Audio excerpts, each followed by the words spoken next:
Irmãos, como de costume, à noite antes de meditarmos na palavra de Deus, nós temos o privilégio de orar ao Senhor, de rogar a Deus pelas nossas vidas, rogar pela vida da igreja, agradecendo por nós, pela salvação que temos em Cristo Jesus, pedindo pelos nossos irmãos que estão enfermos e lembrando da vida de irmãos queridos na fé, né? Hoje nós temos nós temos o privilégio de agradecer pelo nascimento da Melina, né? Por mais uma filha da aliança que Deus nos deu. E nós vamos, por isso, agradecer ao Senhor e orar ao Senhor pedindo pela vida dela, pela vida da família dela. Nós vamos, nesse momento, orar, rogar ao Senhor por nós. Vamos orar ao Senhor. Senhor nosso Deus, nós te agradecemos, Pai, e te louvamos pelo privilégio santo que nós temos de cultuar e adorar ao Senhor. Pelo privilégio, Senhor Deus, que nós temos de cantar ao Senhor os louvores que há em nosso coração, de confessar os nossos pecados a Ti e de receber do Senhor graça e salvação. Te louvamos, Senhor Deus, pelo privilégio de adorar ao Senhor em comunhão com os nossos irmãos, que não pode ser comparado, Senhor Deus, a qualquer outro tipo, Senhor Deus, de adoração que possamos prestar ao Senhor. O culto público, o culto solene, Senhor Deus, é o momento onde o Senhor, de forma especial, está presente no meio do Teu povo e fala ao Teu povo. E por isso nós temos o privilégio de participar desse momento. Te pedimos, ó Deus, que o Senhor ensine esse privilégio à Tua igreja, que a Tua igreja, Senhor Deus, compreenda o privilégio do dia do Senhor, o privilégio dos cultos nesse dia, o privilégio, Senhor Deus, que nós temos de descansar no Senhor em adoração ao Senhor nesse dia. Que nós não venhamos a negligenciar, Senhor Deus, esse privilégio, mas que o culto ao Senhor, de fato, seja a principal atividade da nossa semana. Que nós não venhamos trocar ela por qualquer outra atividade, por mais tentador que isso pareça ser, ou que seja aos nossos corações. Que o Senhor, Deus, a cada dia santifique essa igreja, pastoreie essa igreja, fundamente ela no Teu Evangelho, para que ela cresça à luz de Cristo e possa assim crescer em santidade, no temor do Senhor, para a glória do Senhor Jesus Cristo. Agradecemos porque o Senhor tem dado crescimento a esta igreja, crescimento também numérico. Agradecemos porque esse crescimento também vem através do nascimento de filhos da aliança. E te agradecemos porque hoje nasceu mais uma filha da aliança.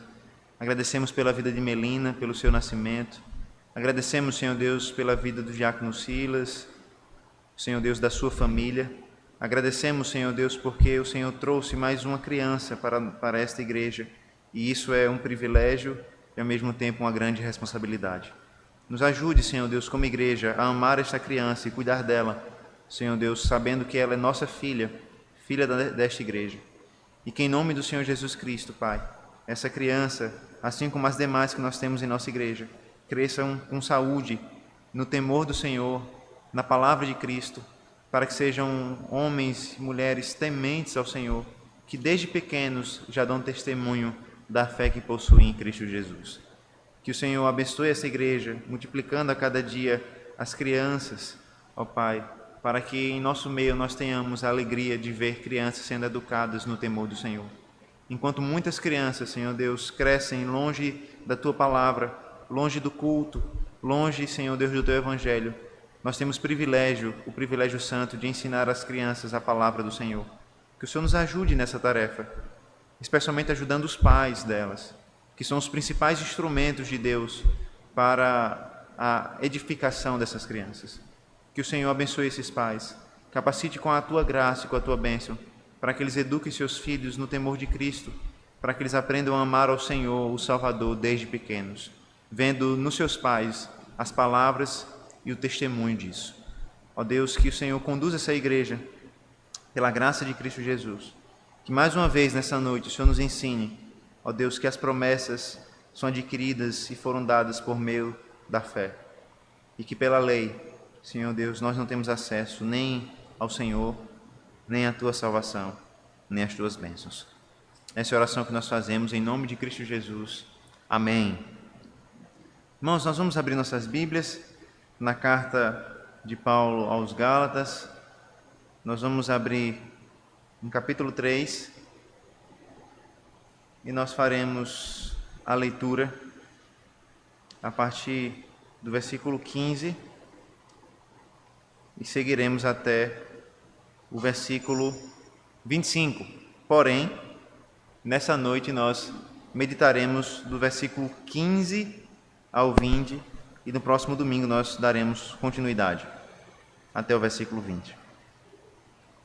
Carta de Paulo aos Gálatas, capítulo 3, nós vamos fazer a leitura a partir do versículo 15, leremos até o versículo 25, porém, nós nos concentraremos dos versículos 15 a 20.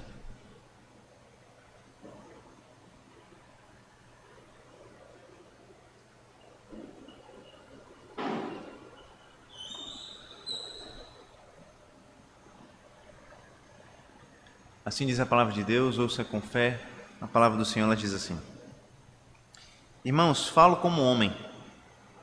Ainda que uma aliança seja meramente humana, uma vez ratificada, ninguém a revoga ou lhe acrescenta alguma coisa. Ora, as promessas foram feitas a Abraão e ao seu descendente. Não diz e aos descendentes, como se falando de muitos, porém como de um só, e ao teu descendente, que é Cristo. E digo isto, uma aliança já anteriormente confirmada por Deus, a lei, que veio 430 anos depois, e digo isto, uma aliança já anteriormente confirmada por Deus, a lei que veio 430 anos depois, não a pode abrogar, de forma que venha a desfazer a promessa. Porque se a herança provém da lei, já não decorre da promessa, mas foi pela promessa que Deus a concedeu gratuitamente a Abraão. Qual, pois, a razão de ser da lei? Foi adicionada por causa das transgressões, até que viesse o descendente, a quem se fez a promessa, e foi promulgada por meio de anjos, pela mão de um mediador. Ora, o mediador não é de um, mas Deus é um. É porventura a lei contrária às promessas de Deus? De modo nenhum, porque se fosse promulgada uma lei que pudesse dar vida, a justiça, na verdade, seria procedente da lei.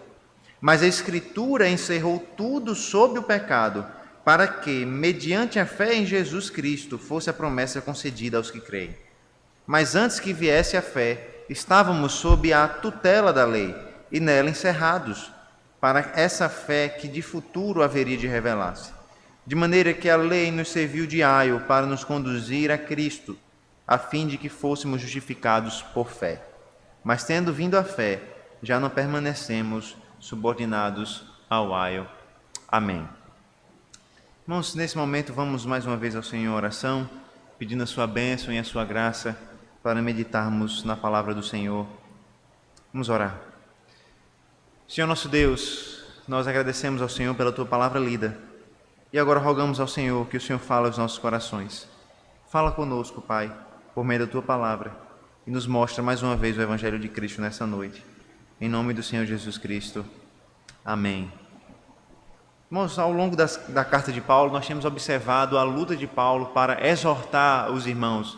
E nós vimos como nessa luta para exortar os irmãos, Paulo ele caminha entre tons mais duros e tons mais brandos, mais leves. Nós vimos como no início do capítulo 1, ele fala de forma muito ríspida, de forma muito dura com os irmãos. Ele diz, ó Gálatas insensatos.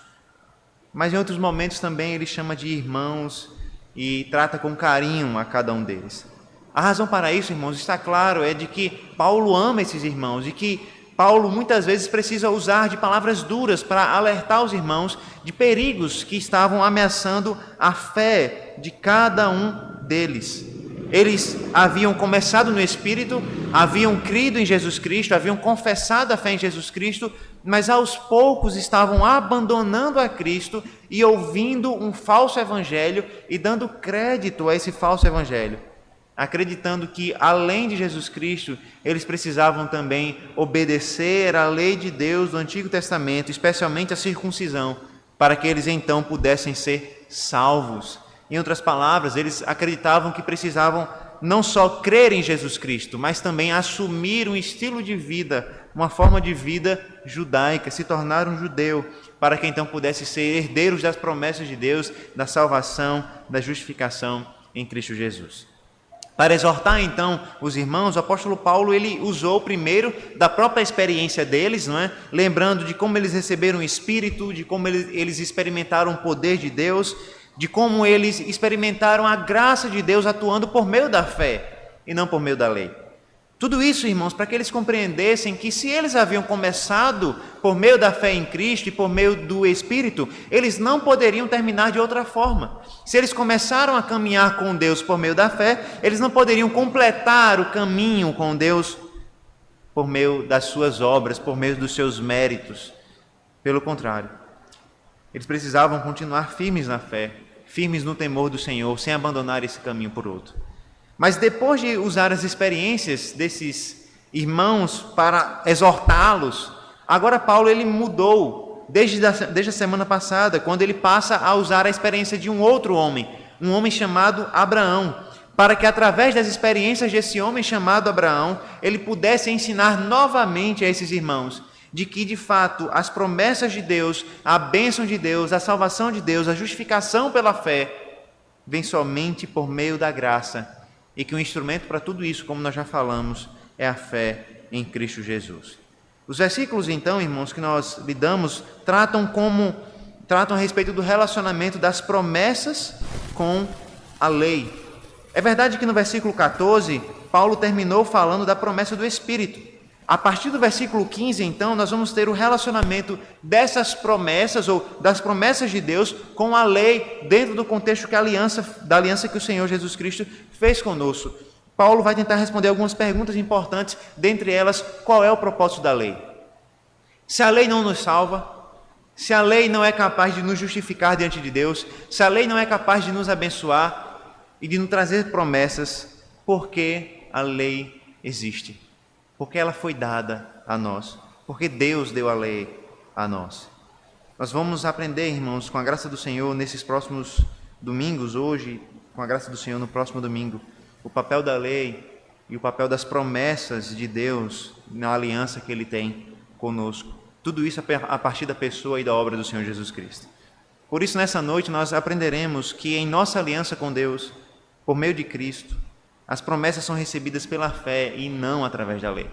De forma simples, em nossa aliança com Deus, por meio de Cristo, as promessas são recebidas pela fé e não através da lei. Nós vamos ver isso em duas partes.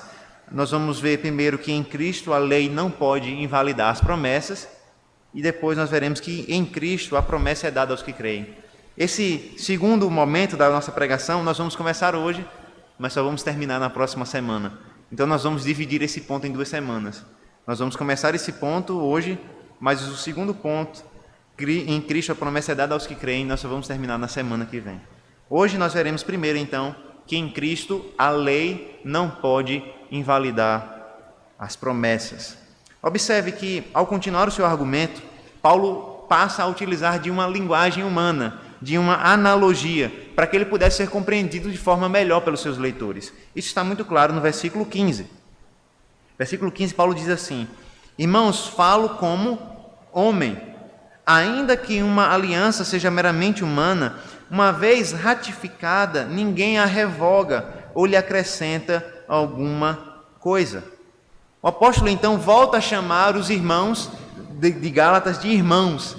Ele deixa de chamá-los de insensatos, como chamou agora há pouco, para chamá-los novamente de irmãos. Isso mostra o carinho que Paulo tem com esses irmãos. Por mais que eles merecessem um bom puxão de orelha de vez em quando, Paulo continua amando esses irmãos. E Paulo está dizendo: irmãos, sejam atentos e aprendam o que vocês precisam de fato aprender.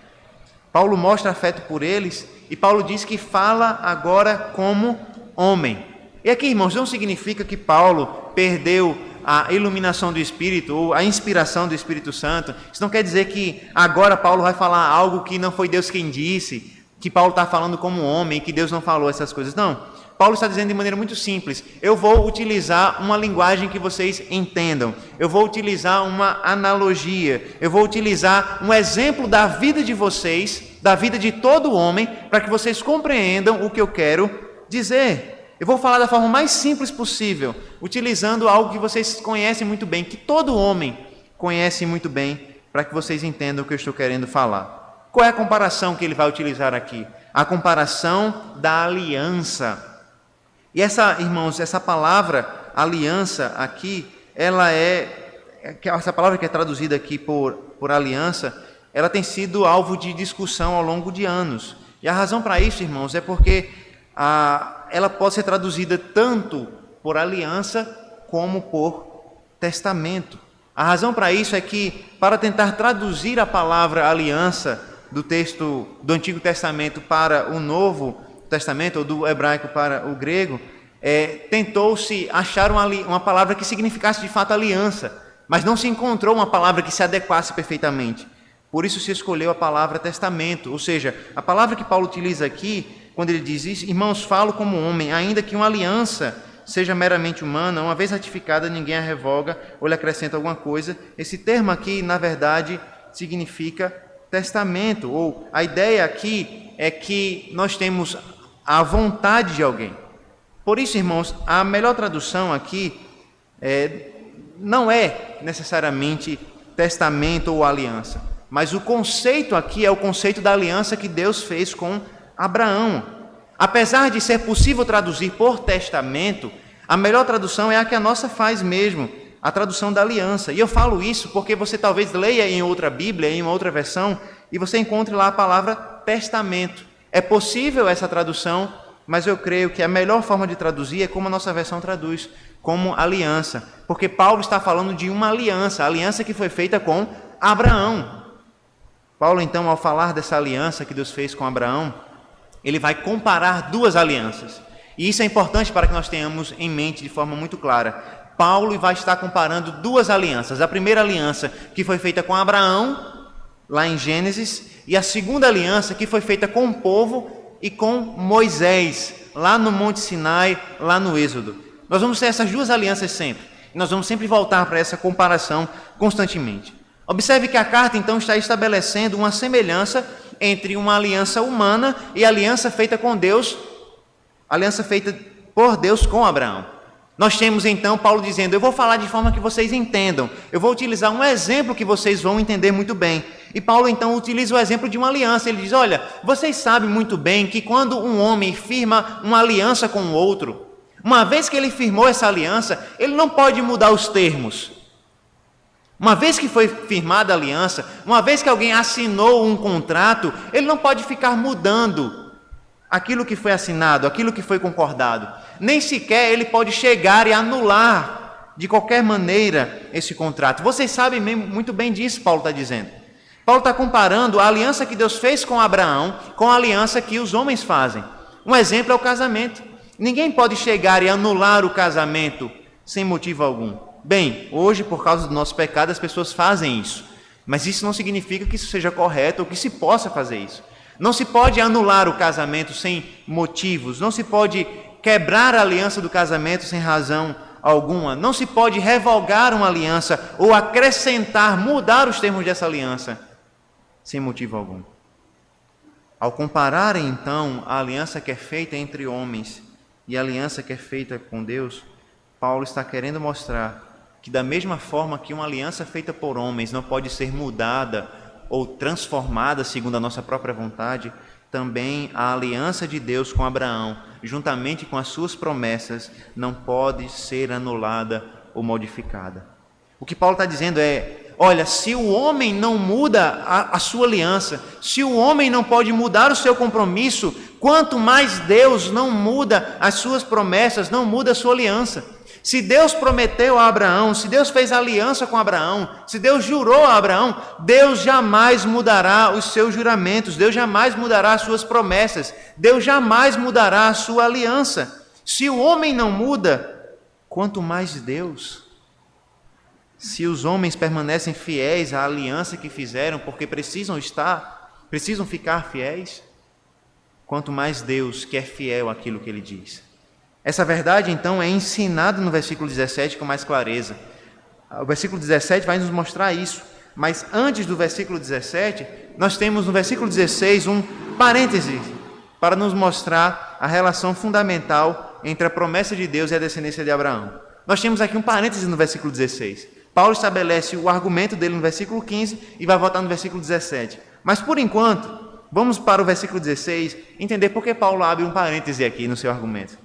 Ele vai dizer no versículo 16: ora, as promessas foram feitas a Abraão e ao seu descendente. Não diz e aos descendentes, como se falando de muitos, porém como de um só, e ao teu descendente, que é Cristo.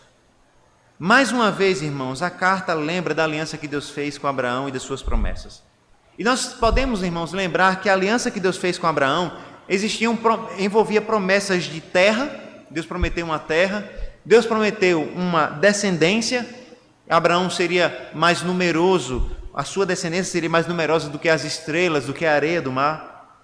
E ele também prometeu bênção. A descendência de Abraão não seria só grande, seria abençoada pelo Senhor. Ao longo do texto, então, o apóstolo ele alterna entre o singular, não é? Ele diz promessas, ou diz promessa no singular, depois diz promessas no plural. É interessante isso, né? A pergunta é, Deus fez uma promessa ou fez várias promessas a Abraão?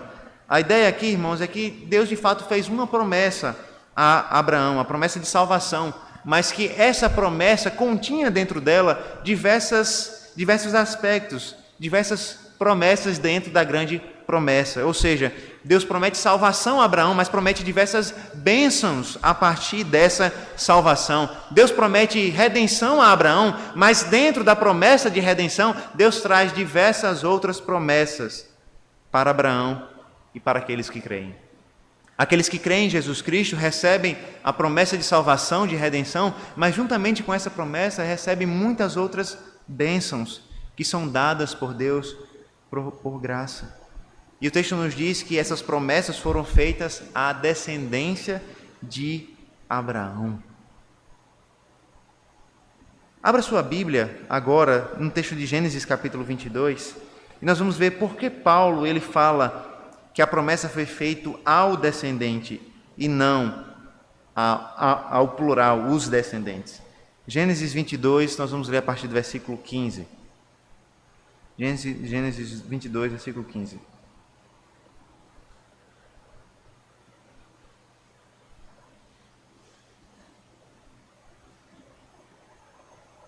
A pergunta que nós precisamos entender aqui, ou precisamos responder para entender, é que Paulo nos diz que a promessa não foi feita aos muitos descendentes de Abraão, mas sim foi feita ao descendente de Abraão. E ainda diz mais que esse descendente é Cristo. A pergunta é, como é que Paulo chega a essa conclusão? Como é que Paulo lê as promessas de Deus a Abraão, dizendo que ele daria uma grande descendência e abençoaria essa descendência? Como é que ele compreende que essas promessas falam de um descendente e que esse descendente é Cristo? Eu creio que a resposta mais simples é que Paulo lê a história de Abraão, a história que é contada nas Escrituras, a história da salvação, como uma história que tem o seu centro em Cristo Jesus, e que dessa forma ele lida com as promessas do Antigo Testamento a partir dessa perspectiva de salvação em Cristo Jesus. Nós vemos isso de forma mais clara em Gênesis 22. Veja a partir do versículo 15. Então do céu bradou pela segunda vez o anjo do Senhor a Abraão e disse: Jurei por mim mesmo, diz o Senhor, porquanto fizeste isso e não me negastes o teu único filho, que deveras te abençoarei e certamente multiplicarei a tua descendência, como as estrelas dos céus e como a areia na praia do mar. A tua descendência possuirá a cidade dos teus inimigos. Nela serão benditas todas as nações da terra, porquanto obedeceste a minha voz. Esse último versículo, versículo 18, é importante, porque nós poderíamos traduzir da seguinte maneira: nele serão benditas todas as nações da terra. Nessas palavras, irmãos, de Deus a Abraão, nós temos a promessa de que a bênção de Abraão chegaria às demais regiões da terra. Abraão, por meio da fé, obedeceu a Deus, entregando seu filho Isaque para o próprio Senhor. Deus então promete que, porque ele fez isso, a bênção dele chegaria a todas as nações e que ele abençoaria o seu descendente. Como nós já observamos, Gênesis 22, do 17 ao 18, fala da descendência no singular e não no plural. A ideia aqui não é de muitos descendentes, mas de um único descendente. É bem provável, então, que Paulo está pensando nesse texto ao falar o que ele falou agora em Gálatas. Porque esse texto de Gênesis não fala descendência no plural, mas sim fala de o descendente. Ou seja, desde o Antigo Testamento, Deus está prometendo que abençoaria o descendente de Abraão e que a partir do descendente de Abraão, ele abençoaria as demais nações da terra. É verdade que, em primeiro momento, certamente Abraão deve ter compreendido que Isaque era esse descendente, porque ele foi o descendente. E quando, depois de Isaque ter sido salvo, o anjo diz que o descendente de Abraão seria abençoado, certamente nós pensamos, ele está falando de Isaque, que foi poupado aqui. Mas o que nós percebemos, irmãos, tão claramente é que Isaque não conseguiu trazer bênção para todas as nações. Muito pelo contrário. Porque, de fato, o anjo estava fazendo uma promessa que não falava primeiramente de Isaque, embora Isaque estivesse ali. As Escrituras nos levam a um outro descendente de Abraão. Um descendente que, de fato, foi capaz de abençoar todas as nações da terra, como Paulo já falou anteriormente. O Senhor Jesus Cristo, que por meio da sua morte e da sua ressurreição, trouxe bênção, salvação, redenção para todos os que creem de todos os povos. A promessa de redenção e de salvação que foram dadas a Abraão e ao seu descendente chegaram a nós porque nós cremos em Jesus Cristo. Ou seja, a promessa de Deus não foi para muitos descendentes de Abraão, mas foi para um descendente, o Senhor Jesus, e pela fé nesse descendente nós compartilhamos da sua bênção. Em Cristo Jesus nós recebemos aquilo que não é nosso por direito. Em Cristo Jesus nós recebemos as promessas que não são nossas. Em Cristo Jesus nós recebemos a bênção, a salvação que não é nossa por direito, mas que é dele por direito, porque ele é o descendente de Abraão, que conquistou na cruz o direito de receber as promessas de Deus. Mas por graça, ele entrega essas promessas e essas bênçãos a pecadores como nós, que não merecem, mas que creem e que, porque creem, são herdeiros da promessa. Paulo está nos lembrando, irmãos, mais uma vez, que a nossa salvação, que a nossa bênção, que as promessas de Deus em nossas vidas não dependem de nós, dependem do descendente, que é Jesus Cristo. É então que depois ele fecha o parêntese e volta ao versículo 17 e 18, quando ele conclui a sua ideia a respeito da aliança ou da comparação entre a aliança humana e a aliança divina. Veja, ele diz assim: e digo isto, uma aliança já anteriormente confirmada por Deus, a lei que veio 430 anos depois, não a pode abrogar, de forma que venha a desfazer a promessa. Porque se a herança provém da lei, já não decorre da promessa, mas foi pela promessa que Deus a concedeu gratuitamente a Abraão. Paulo volta ao raciocínio dele. No versículo 15, Paulo diz, olha, quando um homem faz uma aliança, ele não pode cancelar ou mudar a aliança conforme ele quer. No versículo 17, então, ele diz, da mesma forma, Deus, que uma vez confirmou a sua aliança, não pode modificá-la. Não só isso, nem mesmo o homem pode modificar a aliança que ele fez, que Deus fez com ele. E por que Paulo está dizendo tudo isso, irmãos?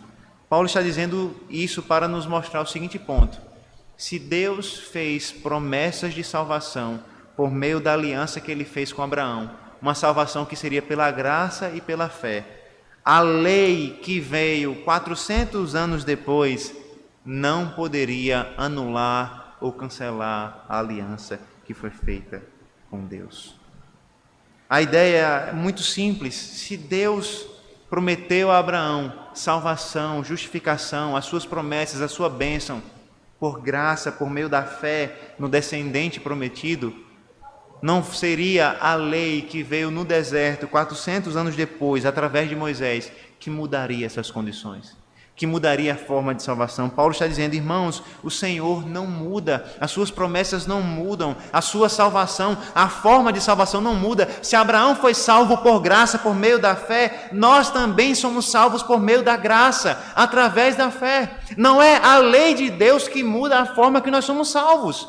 Não é a lei de Deus que anula as promessas de Deus. Não é a lei de Deus que anula a aliança que Ele fez conosco. Isso nos faz perceber, irmãos, que Paulo não está simplesmente falando da lei que está no coração do homem. Mais uma vez, ele está comparando duas alianças: a aliança de Abraão e a aliança de Moisés. Porque a lei de Deus foi dada através de Moisés, os irmãos vão lembrar. lá no Monte Sinai, Deus entregou os mandamentos a Moisés, entregou toda a lei a Moisés, e Moisés disse ao povo, ensinou ao povo. Nós temos duas alianças, e Paulo está dizendo, irmãos, nós não podemos colocar uma aliança contra a outra, porque Deus é o autor das duas alianças. Deus não pode fazer uma promessa e anular essa promessa por meio de outras promessas. Deus não pode anular uma aliança por meio de outra aliança. Isso nos mostra como aqueles irmãos estavam sendo insensatos ao invalidarem as promessas de salvação de Deus, buscando ser salvos pelos méritos da obediência da lei. Quando nós, irmãos, em nosso coração buscamos ser salvos pelos nossos méritos, pelos que nós fazemos, nós estamos em nosso coração anulando a aliança de Deus. Nós estamos em nosso coração anulando as promessas de Deus. Nós estamos em nosso coração afirmando que Deus não é verdadeiro. Nós estamos dizendo que Deus é falso.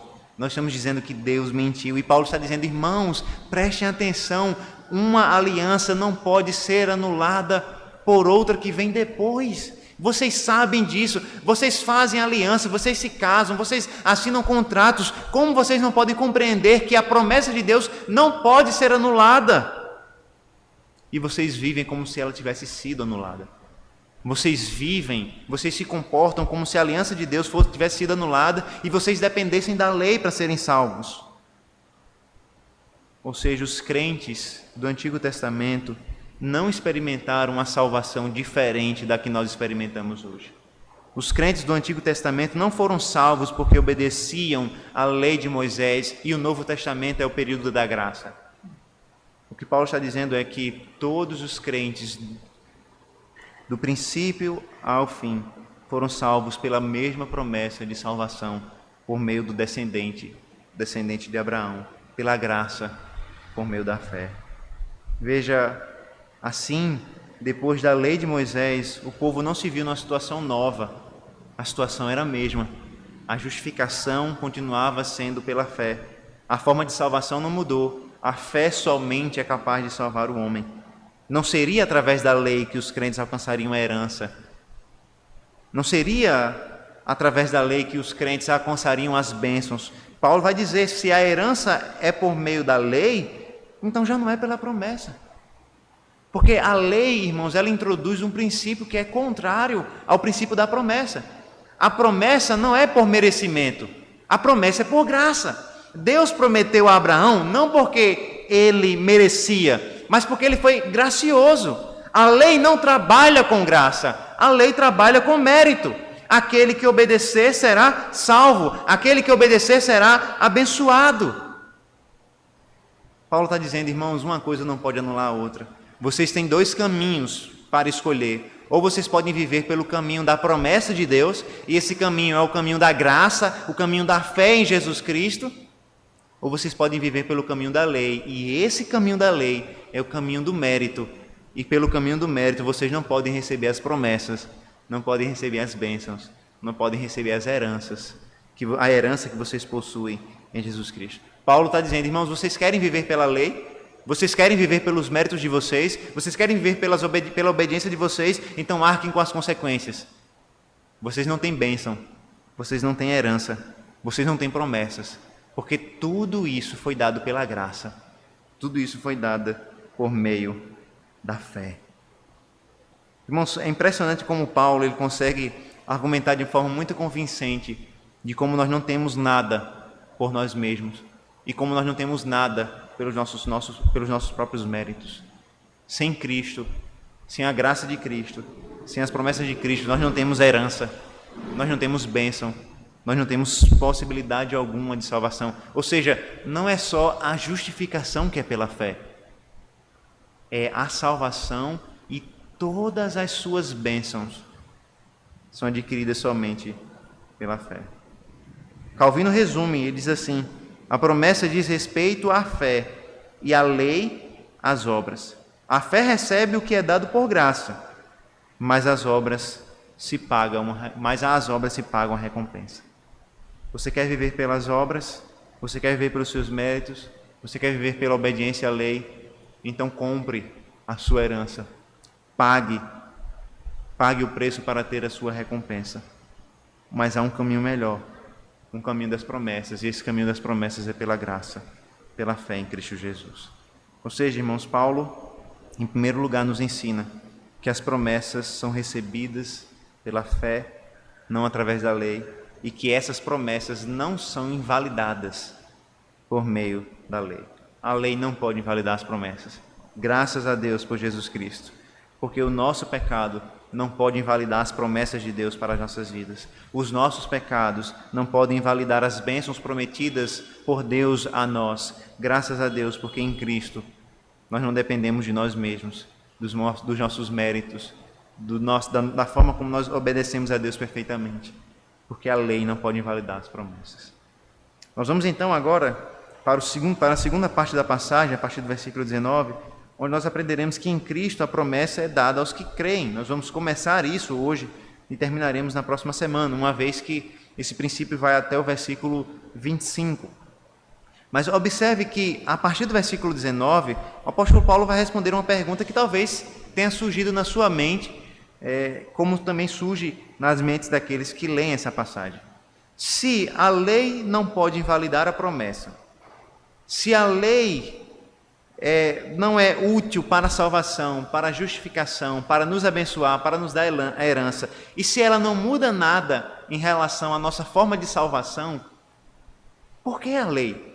Por que Deus fez a lei? Veja, se a lei não nos salva, se a lei não nos justifica, se a lei não nos dá herança, e se a lei também não pode invalidar as promessas, por que Deus deu a lei? A resposta que Paulo vai dar vai começar no versículo 19 e termina no versículo 25. Nós vamos ver apenas os versículos 19 e 20 hoje. O começo da resposta é o seguinte, veja o versículo 19. Qual, pois, a razão de ser da lei? Foi adicionada por causa das transgressões, até que viesse o descendente a quem se fez a promessa, e foi promulgada por meio de anjos, pela mão de um mediador. Ora, o mediador não é de um, mas Deus é um. Paulo questiona, qual é a razão da lei? Qual é o seu propósito? Qual é a sua função? É uma pergunta importante, muito importante. E nós precisamos então compreender o que Paulo está nos dizendo na primeira resposta que ele dá, quando ele diz, ela foi adicionada por causa das transgressões. Irmãos, Paulo na carta dele aos Romanos, ele diz, a lei é justa, a lei é santa, ele diz que o mandamento é bom, santo e justo. Se a lei é boa, se a lei é santa, justa, mas ela não pode nos salvar, ela precisa ter alguma função. Na verdade, Paulo vai nos mostrar que ela tem algumas funções, não só uma ou duas, mas algumas funções. E a primeira delas é essa, ela foi dada por causa das transgressões. E a interpretação, irmãos, dessa frase, como não poderia ser diferente nas cartas de Paulo, ela é discutida, porque existem duas grandes possibilidades, nós podemos dizer aqui, para traduzir a ideia do que está sendo colocado aqui por Paulo. Porque Paulo diz, foi dada por causa das transgressões. Isso pode significar que ela foi dada para restringir as transgressões, ou seja, para evitar que mais males fossem realizados, ou, como eu creio que é de fato a melhor forma de compreender o que Paulo está dizendo aqui, que a lei foi dada para realçar a natureza perversa e maligna do pecado. Ou seja, Paulo está nos dizendo que a lei foi dada para adicionar, por causa das transgressões. E a palavra transgressão aqui é importante. Por que a palavra transgressão aqui é importante? Porque Paulo não está falando de pecado simplesmente. E aqui é interessante, Paulo não diz, a lei foi dada por causa do pecado. Ele diz, a lei foi dada por causa da transgressão. E aí você pode pensar, é a mesma coisa? Não necessariamente. Por quê? Porque a ideia de transgressão pressupõe lei, não é? Você só transgride uma lei que existe. Se você faz algo que não está proibido em alguma lei, você não cometeu uma transgressão. Você pode até ter cometido um pecado, mas é diferente do que Paulo está colocando aqui. Ou seja, o pecado foi sempre pecado. Paulo não está dizendo que o pecado não era pecado antes. O pecado sempre foi pecado. Mas o que Paulo está dizendo é que quando a lei foi dada a Moisés e registrada na Bíblia, foi para que o pecado se tornasse ainda mais grave, para que ele se tornasse uma violação, uma transgressão de uma lei que está escrita e registrada. Ou seja, o pecado se tornou também uma transgressão de uma lei que está explícita, que está clara na palavra de Deus. Exemplo disso, Paulo vai falar lá em Romanos capítulo 5, no versículo 20. Romanos capítulo 5, versículo 20, quando ele nos diz assim: sobreveio a lei para que avultasse a ofensa, mas onde abundou o pecado, superabundou a graça. Ou seja, Paulo em Romanos está dizendo a mesma coisa que está dizendo aqui na carta aos Gálatas. Ele está dizendo que a lei foi dada para tornar mais grave ainda as transgressões, o pecado. Ou seja, o pecado já era muito grave, terrivelmente grave, mas ele se tornou mais grave ainda quando a lei foi entregue. Matar uma pessoa era grave, mas quando Deus disse não matarás, se tornou mais grave ainda, porque Deus agora colocou no papel, está escrito o que nós não podemos fazer. O adultério era grave antes, mas quando Deus disse não adulterarás, se tornou mais grave ainda. Paulo está dizendo, a lei foi dada por causa da transgressão para torná-la mais grave. Ela foi introduzida no Antigo Testamento para que o homem pecador se tornasse mais consciente da gravidade do seu pecado. Quando olhamos para a lei de Deus na sua palavra, nós podemos conhecer o nosso pecado e a gravidade do nosso pecado de forma mais clara. E esse é um papel importante da lei de Deus. Ela aponta para a gravidade do nosso pecado. E aqui, irmãos, é interessante perceber como muitas vezes nós não compreendemos o papel da lei de Deus em nossas vidas e nós fazemos isso em coisas simples. O apóstolo Paulo está nos ensinando nessa noite que a lei de Deus serve para agravar o pecado e para agravar o peso do pecado em nossas consciências e em nosso coração. E quando nós vamos falar de Cristo para outras pessoas, nós simplesmente negligenciamos a lei. Quando nós vamos evangelizar alguém, quando nós vamos falar de Cristo para alguém, nós negligenciamos completamente a lei de Deus. Nós dizemos para a pessoa, Jesus te ama e Ele tem um plano na sua vida. Quando essa não é a melhor forma de evangelização, nem é evangelização. Porque evangelização é uma boa nova, e dizer que Jesus Cristo ama não é boa nova. Porque Deus ama e todo mundo sabe disso. A boa nova é que Deus traz salvação para pecadores que transgrediram a sua lei. E se eu não falo da lei de Deus, eu não posso falar do evangelho de Deus. E nós então, na ânsia de não mostrar um Deus mau, nós dizemos, olha, Deus te ama, Jesus tem um plano na sua vida, e nós deixamos de omitir um fato fundamental. A lei de Deus condena todos os homens. Todos os homens estão debaixo do pecado, estão debaixo da maldição de Deus, porque transgrediram a lei de Deus, são pecadores e terão destino eterno, terrível, no inferno, se eles não se arrependerem e voltarem para Cristo correndo. A lei de Deus, ela tem um propósito, e quando nós negligenciamos esse propósito, porque nós sabemos pregar o Evangelho melhor do que a palavra de Deus, nós cometemos erros terríveis, e nós aproximamos pessoas, por causa talvez do afeto, por causa das emoções, mas nós não aproximamos pessoas pela consciência do pecado e da necessidade de arrependimento e fé, que é justamente a essência da pregação de Cristo, quando ele disse, arrependei-vos e creiam no Evangelho. O papel da lei, então, é agravar o pecado. Um dos papéis da lei é agravar o pecado. Mas de forma interessante, o apóstolo nos diz que esse papel teve um princípio e um fim. Porque ele teve um princípio quando ela foi adicionada. Em segundo versículo 17, isso aconteceu 430 anos depois da aliança de Abraão, ou seja, nos dias de Moisés. Mas ela também teve o fim, porque o apóstolo Paulo diz que isso foi até que viesse o descendente a quem se fez a promessa. Claramente o descendente aqui, o Senhor Jesus Cristo. E aqui, irmãos, eu não creio que essas palavras estejam dizendo que a lei não tem mais validade depois da vinda de Cristo, ou que o papel de agravar a lei, de agravar o pecado, acabou-se. Eu creio que o apóstolo Paulo está se referindo ao papel da lei no Antigo Testamento, que já não é mais o mesmo depois da vinda de Cristo Jesus, aquele que é de fato o herdeiro das promessas de Deus. Ou seja, a lei tinha um papel, tinha uma função no Antigo Testamento que é um pouco diferente da que é realizada hoje por meio de Cristo Jesus. O fundamento disso está muito claro na nossa prática.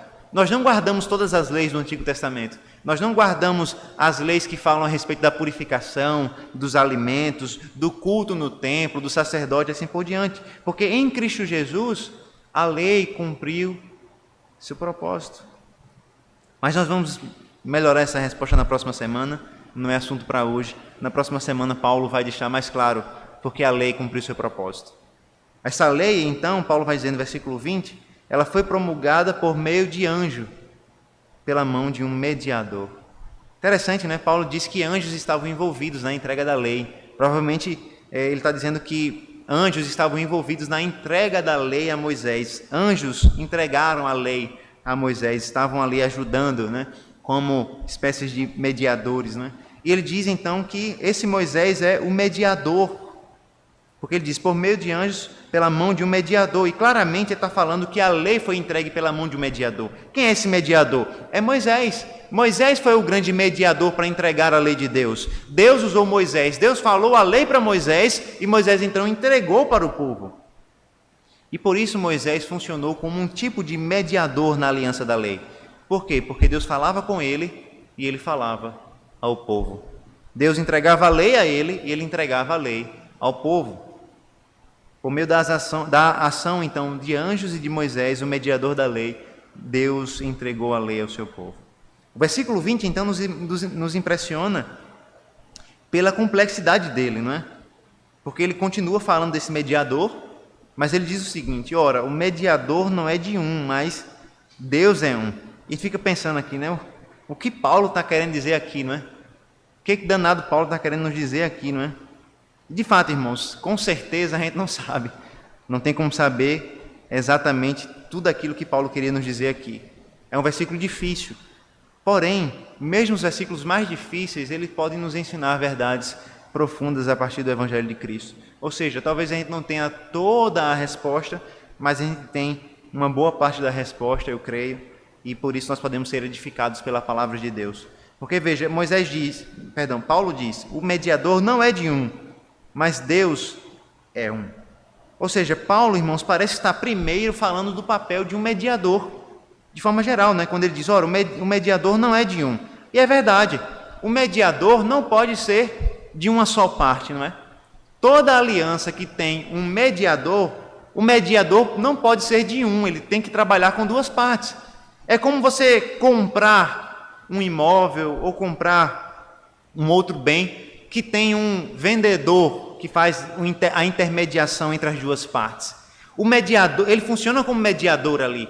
E o mediador não pode funcionar se não tiver duas partes. Para que o vendedor trabalhe, tem que ter o comprador e aquele que vende. Paulo está dizendo isso, ora, o mediador, ele não é de um, ele é de duas partes, ele serve tanto a uma parte como a outra.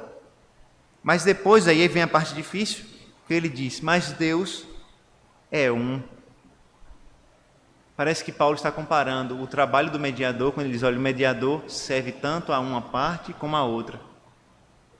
Mas depois ele diz, Deus é um. E ao falar que Deus é um, parece que Paulo está novamente comparando a aliança que foi feita por Deus com Abraão e a aliança que é feita com os homens. Parece que Paulo está dizendo, olha, o mediador, irmãos, numa aliança de homens, ele não é de um, mas ele tanto ajuda uma parte como ajuda a outra. Ele faz a mediação entre uma parte e outra. Mas com Deus não é assim. Na aliança que Deus fez com Abraão, Deus é o autor das promessas.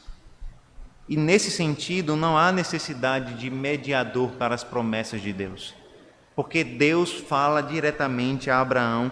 E veja, a promessa só envolve uma parte, Deus quem promete. A promessa não é como uma aliança. Na aliança há a mediação, porque há a discussão das partes. Um coloca um preço, o outro coloca outro, eles vão negociando. E o mediador vai negociando os termos. Mas aqui não, na promessa não. Deus escolheu Abraão e disse, eu vou te abençoar. Deus é um e ele sozinho escolheu abençoar Abraão. Abraão não discutiu com ele. Abraão disse, olha, Senhor, eu gostei da oferta, mas eu gostaria que o Senhor acrescentasse isso, tirasse aquilo. Não houve discussão. Por graça, somente por graça, Deus escolheu Abraão e disse, eu vou te abençoar, eu vou te salvar. Porque na aliança com Deus, Ele promete e Ele cumpre por graça. Nas palavras de Gerhard Voss, ele diz, em seu arranjo de graça, Deus é sempre a única parte. Deus é um. Deus sempre é o autor da aliança. Deus sempre é o autor das promessas. E para agir, Ele não depende de nós. Ele escolhe, salva, redime, promete e cumpre. Em Cristo, então, irmãos, a promessa é dada aos que creem por meio da fé. E tudo isso é por graça. Não é como se tivesse um mediador, como na aliança da lei, mas é por graça, quando Deus diretamente escolhe, faz promessas de salvação e cumpre essas promessas em nós. Irmãos, Paulo nos ensina nessa noite que nós não podemos ignorar o papel da lei em nossas vidas. A lei, ela tem alguns papéis. Nós vimos um hoje, e esse papel é fundamental. A lei agrava o nosso pecado. A lei nos mostra como nós somos terríveis, nos mostra como nós violamos constantemente a palavra de Deus, a vontade do Senhor. A lei, ela nos mostra a nossa natureza terrível, a nossa natureza terrivelmente má. Mas essa lei, como Paulo vai nos dizer mais na frente, essa lei também nos conduz a Cristo Jesus. Porque ao nos mostrar a nossa maldade, ao nos mostrar a nossa malignidade, ao nos mostrar a nossa violação constante da lei, a lei nos conduz até Cristo Jesus, o descendente de Abraão, que é o alvo de todas as promessas de Deus. E lembra, as promessas de Deus não dependem da lei. A promessa de Deus depende somente daquele que promete. Por isso eu gostaria que você, nessa noite, refletisse a respeito do valor glorioso da sua salvação. A sua salvação é, apesar da gravidade dos seus pecados, como a lei nos mostra, a sua salvação é porque Deus, soberanamente, antes de você mesmo nascer, fez promessas que foram cumpridas em Cristo Jesus. E através dessas promessas, nós temos a justificação dos nossos pecados e a salvação por meio de Cristo. A sua salvação não depende da sua barganha, da sua mediação, da forma como você obedece à lei, da forma como você age diariamente. Mas a sua lei depende de um Deus que prometeu e que cumprirá completamente aquilo que prometeu. Deus é um, e no arranjo de graça de Deus, Ele sempre é a única parte.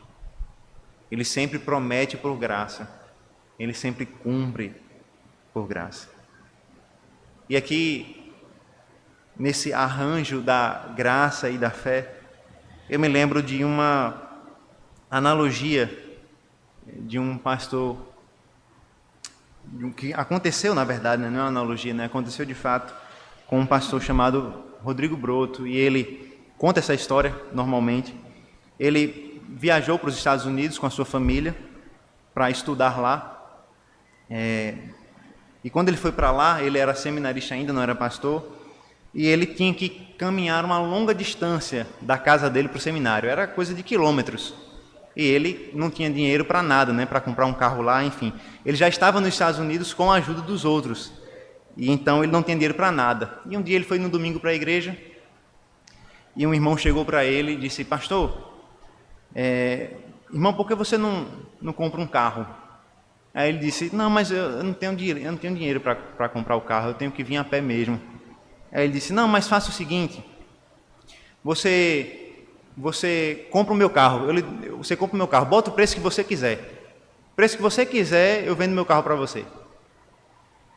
Esse irmão certamente tinha alguns carros, né? Ele disse: bota o preço que você quiser e eu vendo o carro para você. E o pastor disse: não, mas o senhor não entendeu a situação, eu não tenho dinheiro nenhum para comprar o seu carro. Aí ele disse: não, então vamos fechar negócio. Você vai comprar o meu carro hoje, eu vou vender a você por $1. $1, o carro é seu. Aí o pastor olhou para ele, o pastor Rodrigo disse: irmão, você não entendeu a situação, eu não tenho $1 para comprar o seu carro. E aí esse irmão pegou a carteira dele, deu $1 para ele, disse: agora você tem, compre. Ele devolveu $1, o carro é seu, e deu a chave. Veja, irmãos, como essa história expressa exatamente o que Deus fez conosco quando Ele nos salvou por meio do Senhor Jesus Cristo. Quando Ele nos prometeu a salvação, Ele nos disse: olha, a salvação é sua. Alcance ela por meio da fé, você só precisa crer. Mas nós não tínhamos nem fé para crer. Foi então que Deus, por sua graça, nos deu exatamente o que nós precisávamos para sermos salvos. Deus diz: as promessas são suas, a bênção de Abraão é sua, a salvação é sua, você só precisa crer. E nós podemos dizer: mas Senhor, eu não posso crer porque eu estou morto nos meus pecados. E Deus diz: está resolvido seu problema, eu lhe dei a fé. E pela fé nós cremos e recebemos totalmente pela graça a salvação em Cristo Jesus. Irmãos, a lei não pode anular as promessas de Deus, porque Deus escolheu nos salvar por graça, por meio da fé, uma fé que Ele nos deu também por graça, por meio do Senhor Jesus Cristo. Que em nossas vidas nós nunca nos esqueçamos de que tudo o que nós recebemos por graça, que as promessas são nossas por graça, que a salvação é nossa por graça. Vamos orar ao Senhor nesse momento? Senhor nosso Deus, nós te agradecemos, Pai, e te louvamos pelo privilégio santo, ó Deus, da tua salvação.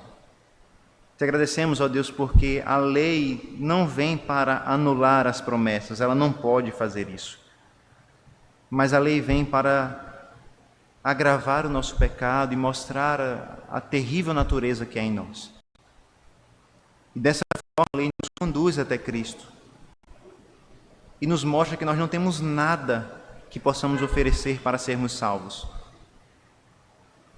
E diante da nossa necessidade, o Senhor nos faz promessas e nos diz que essas promessas serão nossas por meio da fé. E mesmo quando nós reconhecemos que nem mesmo a fé nós temos, o Senhor nos dá até a fé que precisamos para receber as tuas promessas. Te pedimos, ó Deus, nos alegra com a tua salvação. Não nos deixa esquecer da tua salvação. Perdoa, Senhor Deus, os nossos pecados e tantas vezes quando nós tentamos viver pelos nossos méritos, achando que nós podemos de alguma forma alcançar o teu favor, merecer as tuas bênçãos, merecer as tuas promessas. Nos faz perceber mais uma vez nessa noite que as tuas bênçãos, as tuas promessas são inteiramente fruto do teu amor e da tua graça sobre nós. Por meio de Cristo, nós cremos e nós oramos. Amém.